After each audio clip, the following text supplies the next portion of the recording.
Welcome back to this week's edition of Freedom and Prosperity Radio. And joining us now to answer, I think one of those questions that lingers over 2017 and certainly a holdover from 2016 and has left many of the traditional conservative commentariats scratching their heads is how did Donald Trump win the evangelicals over, and even to this day sees even stronger support amongst the evangelicals when there had been nothing, and many of these conservative leaders have spent their whole lives crafting an image of well, I don't want to say holiness, but certainly of this theological underpinning, and to see somebody just blow in there, steal all their votes from them, and go riding off into the sunset.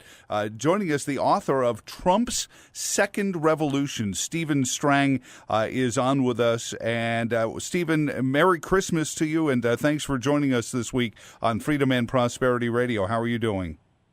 I'm doing great. Thank you for the privilege of being on. My book is called God and Donald Trump. I wrote an op-ed called Trump's Second Revolution. Oh, I'm sorry. It's a follow-up to, I'm sorry, my fault for, I was looking at my notes in the wrong place. You're right. I was author of Trump's Second Revolution is the column, and God and Donald Trump is the book. My apologies for that. No problem. Let me answer that, because this is the question that everyone's asking. Hillary Clinton wrote a book that said, "What happened?" And I like to say that my book answers the question. Oh, okay, good. And that is that God intervened, because millions of Christians were concerned that the country was absolutely heading in the wrong direction and would get even worse under Hillary, corrupt Hillary, as Donald Trump called her. Mm-hmm. And they prayed for God to do something. And God answered prayer by raising up probably the only man in America who could, have taken on the establishment and the political correct mindset that so many have. But he was someone who is obviously imperfect. I'm very clear in guiding Donald Trump to not make him look like a saint, because he's not been. But about 10 years ago, something happened in his life where he kind of cleaned up his life. He got more serious about things. The criticisms that we have of him kind of predate those days. And he also started watching Christian television, which a lot of people don't know. Of course, I also go into this in the book. He even went to a David Jeremiah meeting in New York City with Melania and sat on the front row and told him afterwards that he watches them, all the time. He also watched Paula White, mm-hmm. And called her in the early 2000s. And since I've known Paula for years, my wife and I were friends with her back in that era, and we can remember that she just, talked in conversation about how the celebrity had called her office out of the clear blue. But he invited her to come up to Trump Tower, which she did. A friendship ensued. And, the Lord's been able to use that, because she's been very influential with connecting Trump with a lot of the evangelical leaders. Now, in the book, I go into a lot of detail, kind of inside baseball kind of stuff about what the evangelical leaders really thought. Most of them supported Ted Cruz, as I did. Mm-hmm. Only 3 significant non-charismatic, non-Pentecostal evangelical leaders backed him early. Robert Jeffress was one. Jerry Falwell Jr., who I was just with a couple of days ago in Lynchburg, was one. And other than that, it was mostly the charismatics, partly mm-hmm. because Paula is a charismatic, and that was her circle of influence. But she had people up there in New York praying for candidate Trump. In fact, in 2012, this is also in the book, God and Donald Trump, when Donald Trump was thinking of running, he called Paula and said, "I want you to call together some of your friends who know how to pray. I'm not going to ask them for their endorsement. I'm going to ask them to pray. Is it God's will that I run?" Of course, he decided not to run. But when he ran in 2016, he called her again, and this time she got people to come together. They would meet with him, they would talk, and then they would always pray for him at the end. Now, I have had the privilege of interviewing 4 different presidents, including Donald Trump, and in none of the settings I was in, and often they were briefing. I had the interviews, but I went to some other briefings as well. There never was a prayer even offered, let alone did everyone crowd around him and with the laying on of hands, as we call it. But you can go on YouTube and Google it and see numerous times when this was happening, somebody would pull out their cell phone and film it and put it on YouTube. And also there was a kind of an iconic photo that Rodney Howard-Browne took in the Oval Office from behind the president that Drudge put on. It went all over the world. It was, quite a phenomenon. And he was actually criticized for, subjecting himself to these, kind of these religious right-wingers. He's criticized about everything. Yeah, well, that's one of the things you mentioned that uniquely qualified. I've said this. I grew up in New York City, and I've watched Donald Trump since the first time he stepped in front of a camera and started building things. And really, I said, number one, never believe what everyone is telling you about Donald Trump, because if they're telling you Donald Trump is something, odds are they've got it completely wrong. Or that if there's always the klaxon warning, if Donald Trump is involved, X is going to happen. And you can pick any number of his projects, and I think being president of the United States is one of them. They'll always predict something horrible happening. Here in Charlottesville, they purchased a winery, and then they built what is now considered one of the top 5 bed and breakfasts in the country along with it. But everyone said, if you allow Donald Trump to buy this and turn it into a bed and breakfast, I mean, everything from a Cracker Barrel to a Motel 6 to a casino and all the other tackiness that they could say. And I said, that's not what's going to happen. That's not how he puts his name on things, and that's not what he wants people to associate with his name. You're absolutely right. Last week I was in Washington, D.C. for some meetings, and I stayed at Trump International Hotel on Pennsylvania Avenue, where they remodeled the old post office, and they kept the facade exactly as it was, and it was absolutely magnificent. I knew it'd be nice, but I wasn't prepared for the level of detail at every level that they had there, and it just shows that Trump does things first class. We're visiting with Stephen Strang, author of God and Donald Trump, and we're talking about how he could win over you. And again, we talk about this 80% of the evangelical vote, if you will, when there were people whose bona fides were much greater in that community. But you mentioned something at the onset. I want to circle back to you talking about 10 years prior to running for office.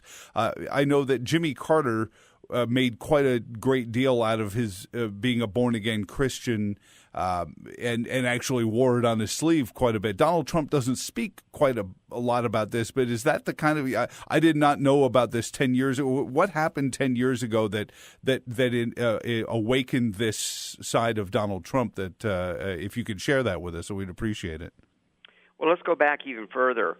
His mother was from Scotland, and she was a staunch Presbyterian. In fact, they belonged to a denomination called the Free Church, and the other Scots called them the Wee Frees, and they were very fervent, church-going, Bible-reading kind of Presbyterians. Not a liberal brand of Presbyterianism as we find all too often.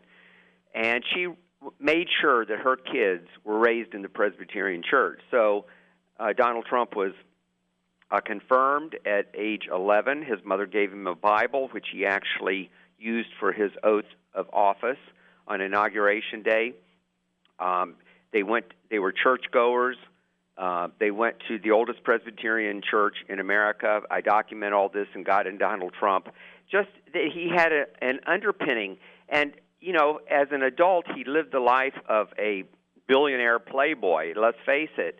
But he had a respect for the clergy. In fact, one of the things that I write about God and Donald Trump is a meeting in which he said to Christian leaders, he said, while you were pursuing a higher calling, I was out making money. And just that comment lets you know that he respected the clergy and felt that what they were doing was actually a higher calling. And most people don't see this kind of humble side of Donald Trump, but I think it's genuine. I think the seeds were there. And as an adult, we can only speculate what happened, but he obviously, started thinking about life more seriously at around age 60. What did he really want his legacy to be? And, he had been thinking of running for president as far back as the late 80s in a famous interview with Oprah Winfrey. Of course, nothing really developed until 2012. Some folks have pointed to Barron. His son is in the autism spectrum, and some people point to that. And often, being a parent changes one's view of life and your place in it anyway. Could that have been part of it, Stephen? Well, I've never heard that Barron had autism. I know that some people that hate Trump have implied that he did, trying to attack the boy. Just based on the fact that he's I'm not quiet. attacking. I'm not attacking at all. I mean, Thomas Jefferson, the scion of Charlottesville, where we flagged from, was probably at borderline Asperger's, as many people have said. It's not a diminishment. It was actually a point of praise. But what strikes me is that Donald Trump, unlike many people who woo the evangelical community, doesn't do it in this sort of politicking way. He visits the church. He talks with the leaders. He doesn't go out there and make a scene about it. Is that part of what, especially guys like Falwell, who I'm sure is just bored at some points with politicians trying to get, his family's endorsement for their campaign? Was it his approach to these leaders that made them feel like this guy's righteous, as opposed to some of the politicians that are just out here for the endorsement? I think it'd be exactly the opposite with Jerry Falwell. In fact, we talked about this when I was up at Liberty last week. And when the Access Hollywood tapes came out, which nobody could condone, absolutely, that kind of talk. But Corey Lewandowski, who was the campaign manager at the time, right before he had to go on TV, somehow defending Trump, he called Jerry Falwell for advice. And Jerry told him, he said, it's like my dad said, we're not electing a Sunday school teacher, we're electing a commander-in-chief. And that's not to dismiss what he said, but Trump has changed. He's not living that lifestyle now, unlike, some of the other politicians, including Bill Clinton. And one of the ways that Trump survived all that was, he basically did locker room talk, which, if we're real honest, most men have done at some point in their life and wouldn't want it plastered all over television. But Bill Clinton had multiple affairs, even in the White House, and somehow he got off scot-free. But we had the media making excuses for him and writing books about powerful men with their powerful appetites, and how you have to understand that. And it was fascinating. I remember the time, Stephen, where we were being told that we were wrong for being upset about the president having these predilections. You're absolutely right. And as far as Donald Trump is concerned, it's not that he's a perfect person. He isn't. But God used imperfect people all through history. I mean, look at all the people in the Bible, including King David, who is, one of the greatest, characters in the Bible. Isn't Paul himself, well, of course, because he was killing Christians. Yeah. They were persecuting Christians. He stood there while they stoned Stephen, my namesake, but yet God forgave him. We as Christians believe in redemption. And if somebody says that they have changed, if they seem to be accepting our values, which Donald Trump has done. Donald Trump, if anything, he's a baby Christian. Now, that was a famous quote from Dr. James Dobson. He did not grow up hearing terms like born again, unlike Jimmy Carter, who grew up in the Southern Baptist Church. And so he doesn't really throw those kind of terms around. I've been told that he is a believer, that people have prayed with him, and don't we as evangelicals believe that if you pray and accept Christ, that you are a Christian? I mean, it doesn't matter that he doesn't do all the kinds of things that we Christians would like for them to do, but we needed somebody who could really shake up things, and Donald Trump has been much more of an advocate and a champion for our causes, so to speak, than any other president in memory. Certainly more than George W. Bush, who was a good man, but he didn't do much about abortion. Look at a Supreme Court picks who are, they look like they may end up being liberals. I mean, Donald Trump put in the most conservative Supreme Court justice since Scalia or maybe Clarence Thomas a generation ago, and he kept his word on that. And in my view, and I put this in the book God and Donald Trump, if he did nothing else in his first term, I feel that he was successful. We know what Hillary Clinton would have done, the kind of judges that she would have appointed she been elected. So, in the book, the second chapter is called Answered Prayer, and I talked to different Christian leaders from James Robison on down, Robert Jeffress, of course, and a lot of others, and asked them, did God answer, was this an answered prayer? And they said, absolutely. God answered our prayers, and we have a reprieve. Now, the president can't change everything by himself, of course. The church has got to do it, but the church was feeling very embattled and being marginalized and feeling like we were losing at every turn, and there's a new optimism. In the same way that there's an optimism in the economy, there's an optimism in the church that I pick up. I was with Christian leaders last week in Washington, as I mentioned, and one of them, Bob McEwen, who's a former congressman, got up, and he said this, which goes along exactly with my book. He said, if you cannot see God's hand on Donald Trump, you are deaf, dumb, and blind. And I just thought that was a very succinct way to say it, because he is making a difference. He is making a difference. I was a big fan, of course, of Ted Cruz. Early, I kind of wanted to support Marco Rubio, my senator down here in Florida, and I was a big supporter in 2008 of Governor Mike Huckabee, who's one of the finest Christians I've ever met. But I don't think any of them could have stood up to the barrage of attacks and nasty things.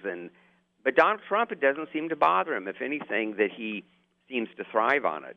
Well, isn't there a message? We're approaching Christmas and Jesus' birth, and you think about, and I would never think of this outside of the fact that isn't that what leading a faithful life is, that there are going to be people who will try to assail you, and perhaps the message for all of us in the way Jesus lived was that if he's here for our redemption and he can deal with all the things that he dealt with for us, that faith, that internal faith comes from that, Stephen?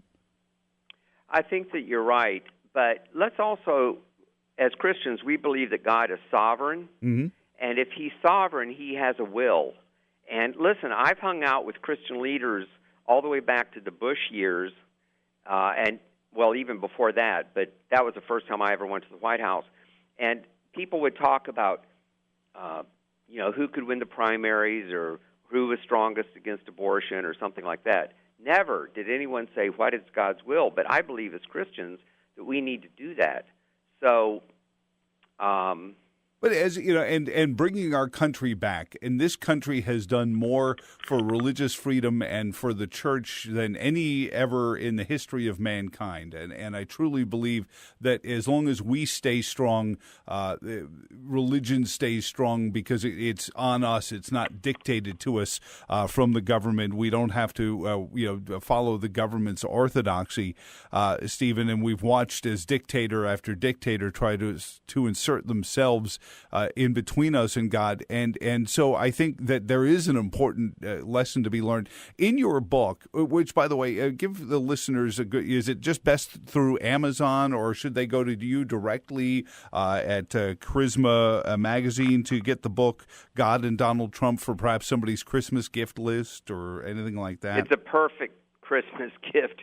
In fact, last week at Liberty University, we had a autograph signing for over an hour, and a lot of the kids wanted me to address it to their dad or grandpa or some other family member. It's available wherever books are sold. Walmart, Sam's, Barnes & Noble have huge quantities, and the book is selling very briskly. It's doing very well on Amazon. We just got another order for 4,000, so I'm very encouraged by that. And it also, last week, made the bestseller list. It's the Christian Top 50 Books. It was number 25 on that list. Great. Congratulations. Well, thank you, and we're very encouraged. But, I'm more interested in the book getting out and the message getting out. And one of the things I wanted to do was to try to bring into the public debate this whole idea about,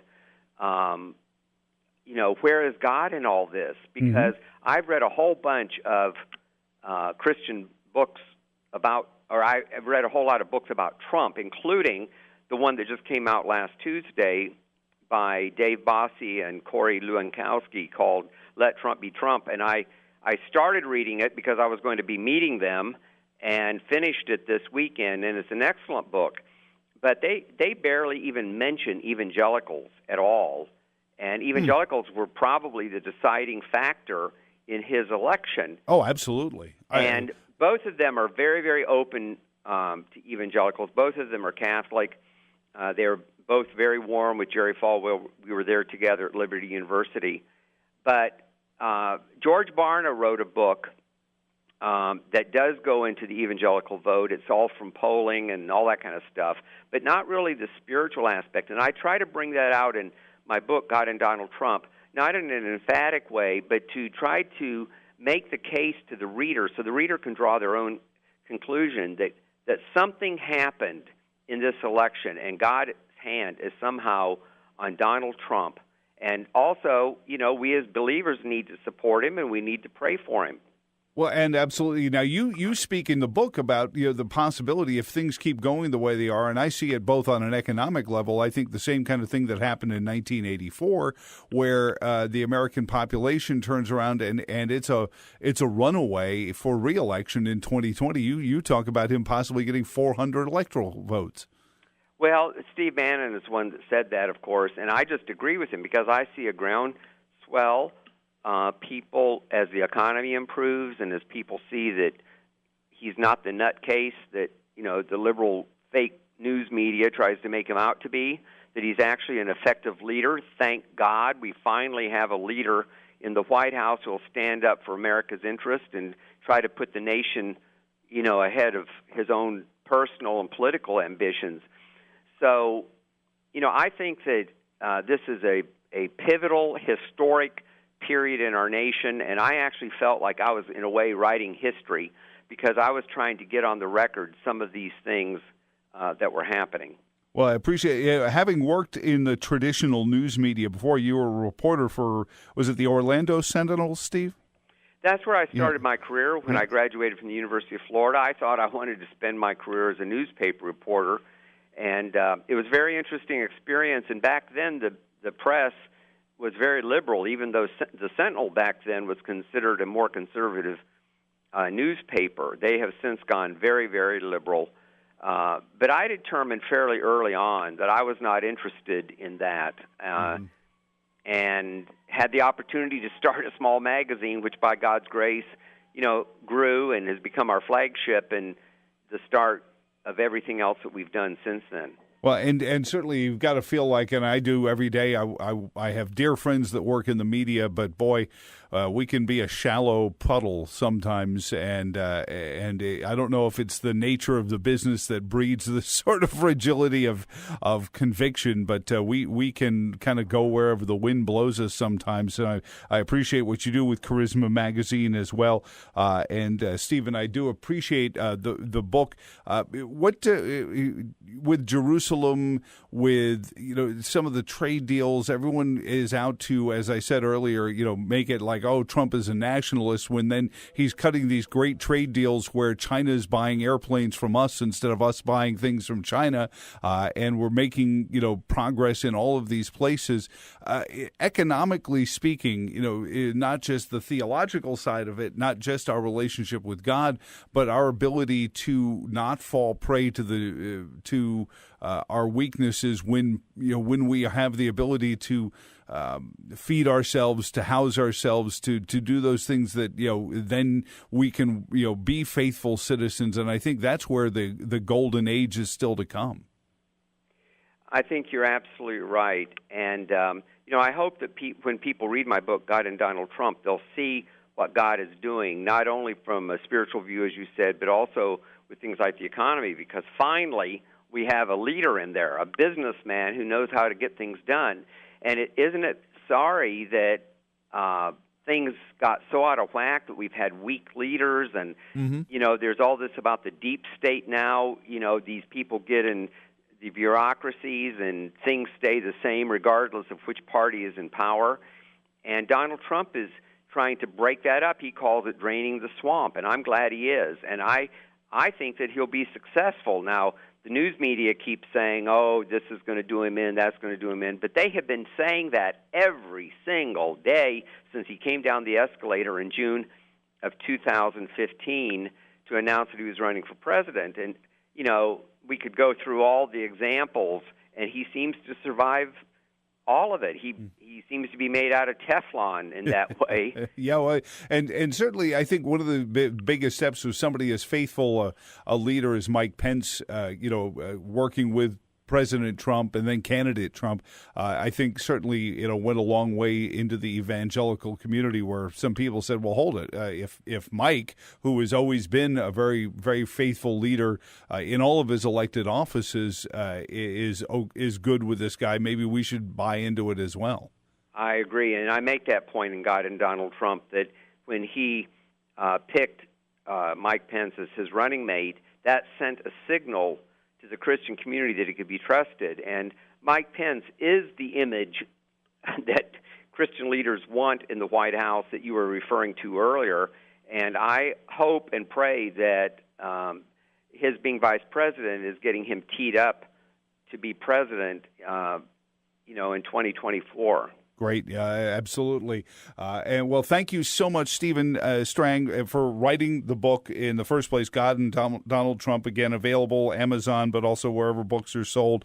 Get it on your Christmas gift list, subscriptions to Charisma Magazine as well, whatever you want to give it. Great stuff. And thank you so much for spending so much time with us this week on Freedom and Prosperity Radio. It was my privilege. Thank you. And God bless you into the Christmas season and to your whole family as well. I hope you have the wonderful blessings of the season and the year that follows. Thank you very much, and the same to you. For all of us here at the Virginia Institute for Public Policy, we'll be back here on Christmas weekend as well. So long, and thanks for all the fish.